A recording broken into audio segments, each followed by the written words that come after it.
Hi and welcome. We made it to the COP26. As you can see, we're here in the blue zone for this week. Tom and me, Cato, we're going to be trying to report some of the things that are going on here to you guys. We already have some cool things lined up for week 2, but maybe we can start with like a little recap of what happened the last few days, because we've been a bit radio silent, but yeah. Yeah, so originally we followed the youth action groups, the 2 youth action groups that came from Belgium, with Globelink, 11-11-11 and Oxfam. In the last few days they have done an action to draw attention to the underrepresentation of the MAPA, the most affected peoples and areas at this COP. That led to some interesting questions on how to be as effective as possible in such scenarios, and they're very excited to continue working on that subject, as are we, and we will see what comes out of that once they're back in Belgium and once we have a debriefing there.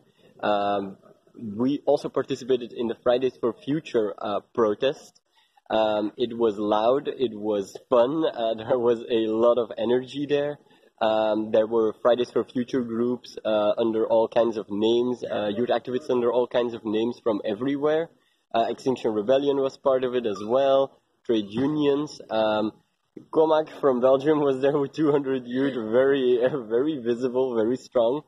And then the next day we participated in another protest. Yeah, we went to the global strike, which was like the biggest climate strike we've ever been at. There were 100,000 people and more there, and it was the most diverse strike we've ever seen. It was like created of 13 different blocks of different groups. So there was a MAPA block. They were at the forefront of the strike. The most important thing right now is to focus on the most affected people and areas.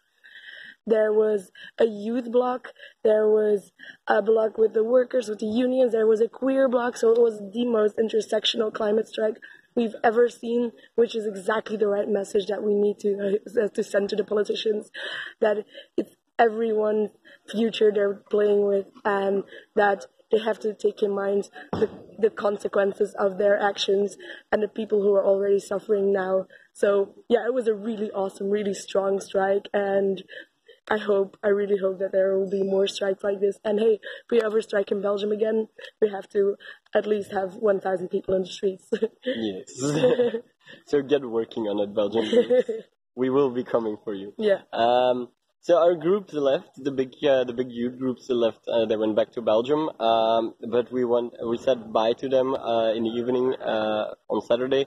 But we want to thank them once again for the amazing time we had here. Both with our own group from Globelink and the people from Oxfam with the Spark project. It was amazing. It was wonderful working with you on the opinion piece, going to the strikes with you guys, and just overall the stay in Glasgow was amazing with you guys. But so week 2 begins. Also, you can read our opinion piece at the Wereldmorgen and at the Knack. We wrote an opinion piece about why MAPA should be at the forefront of the climate, of climate negotiations.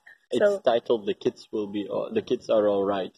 Yeah, it's very strong. But yeah, week 2 begins. We've already got some awesome things lined up. Like, we thought we were gonna have a rest day yesterday, but that didn't happen because just too many ideas, too many things going on. We're going to meet with Jungo today in a few hours. They are the Youth Constituency Program for the UNFCCC.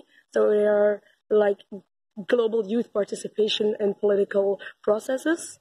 And also, what else are we going to do? We also have on the agenda today a meeting with our Belgian Minister for Development Cooperation, Minister Ketir. Were very interesting. She asked for to talk with us with some youth that came to the COP as well for our perspectives.